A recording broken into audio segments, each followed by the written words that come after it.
Hi everybody, this is Gary Dean, and I'm getting this out.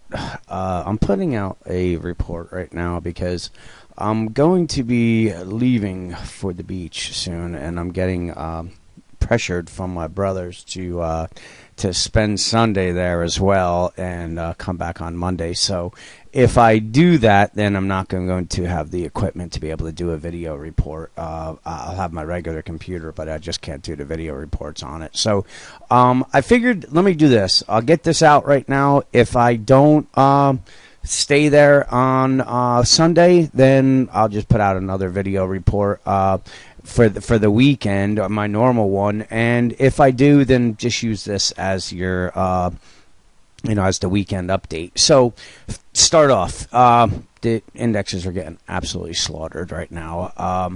I like I mentioned in my morning notes, just the whole risk reward trade that the bulls are making going into the Brexit vote just made 0 sense to me, none whatsoever, because your reward was that basically today is the same exact as it was yesterday. Just as the vote didn't do anything, it wasn't going to do anything to change something for the better. It just was going to keep things the same.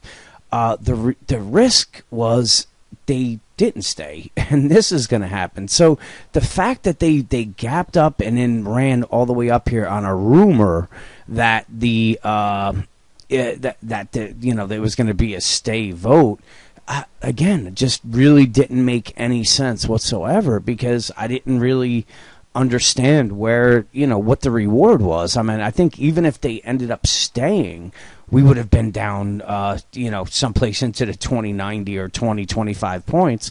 The fact that they left, now it's, now we're cratering. So, is this a head and shoulders pattern? It's a little funky looking.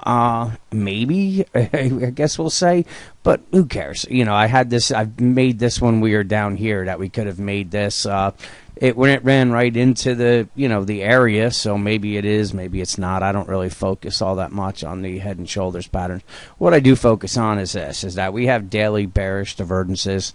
Never even came close to doing a full recycle of the overbought, oversold conditions.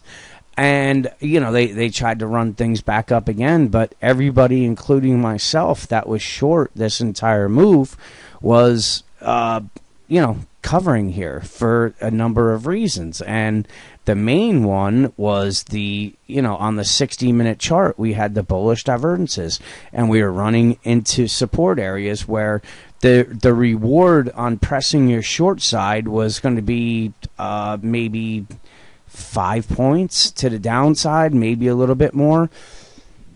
Excuse me.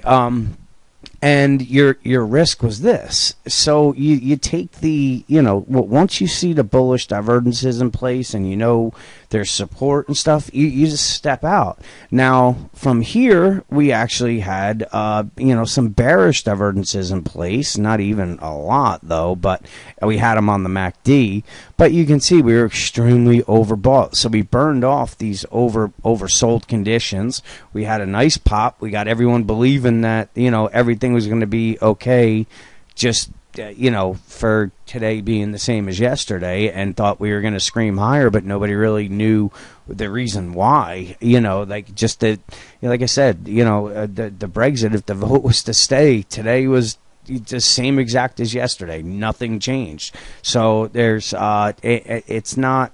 I think when everything is said and done, as my partner Woody Dorsey says, this has nothing. It's not even that the Brexit is just the excuse for it.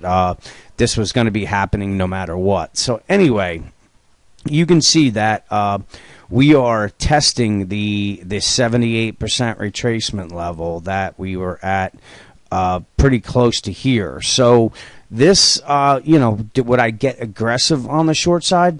Not really, just because we're here, we're at some support. We've, if you were shorting the run yesterday, then you're up a ton. Maybe take a little off. I mean, what I guess the easiest way to put this is I don't believe these are the lows. So we could bounce, maybe bounce someplace up into the, we could even, just say to 2070, maybe a little bit higher than that. But in any case, once it gets there, we're taking these lows out. We're going to take these lows out. And most likely, just to put this into perspective on where I believe we are going by the time this year is done, is probably going to be all the way down someplace into this 1472, 1596, or 1720.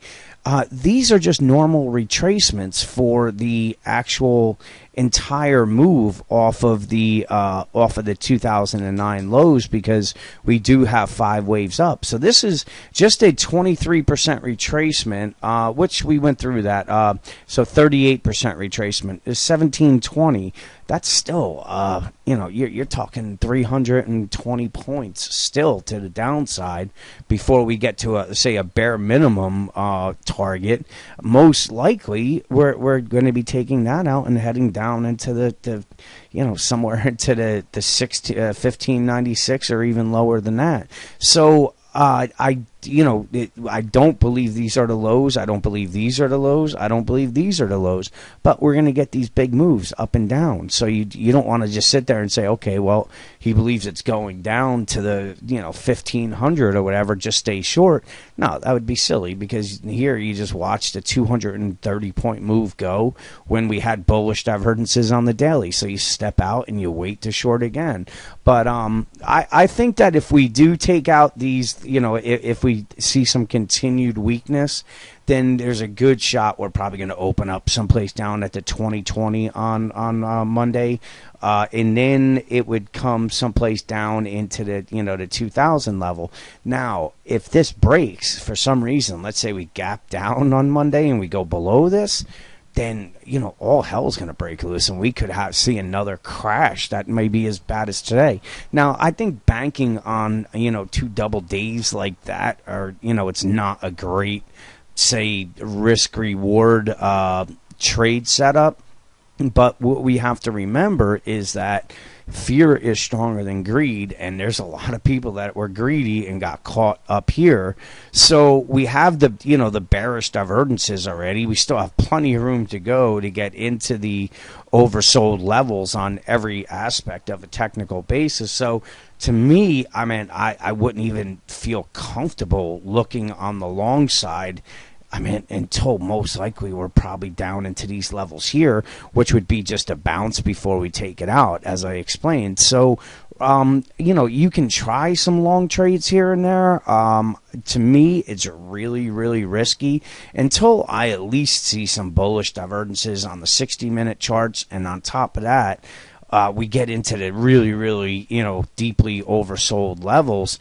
I'm not even considering, the long side, but I just wouldn't get aggressive on the short side down here when we're at support. We wait for a bounce, and then you could either, just take a little bit off, and then when it bounces up, layer in your short positions. Then when it comes back down, and just repeat this over and over. The biggest risk on that is that, you get a huge gap down day and it crashes. But you don't get those that often. So if you move the market, move in and out with when you see divergences and support and stuff, you're going to have, a 90% chance of being able to re-short it at a better level. You just have to be able to pull the trigger. So that is really about all I have right now. This is just a 15-minute chart. You can see we really don't even have bullish divergences on that, but we are pretty oversold. So again, do you want to get aggressive? No. If it bounces, look at right up in this area here, anywhere from 2071 all the way up to 2087. This is your heavy, heavy resistance zone. And if they give you a chance, this is where you start building your short position again. And if they don't, then just let it just sit there. We're going to get a bounce before everything's said and done. And again, really the biggest risk is, the market crashes and you're not 100% short. But, I would be really careful on the long side. I still think the safest environment is shorting rallies and And that's really about it. So if I come back on Sunday again, I'll put out a regular video report on my weekend report. If not, use this as the weekend report, and I probably wouldn't be able to get morning notes out either, but I'll try and see if I can do that. So anyway, have a great weekend, and I'll talk to you guys probably on Monday.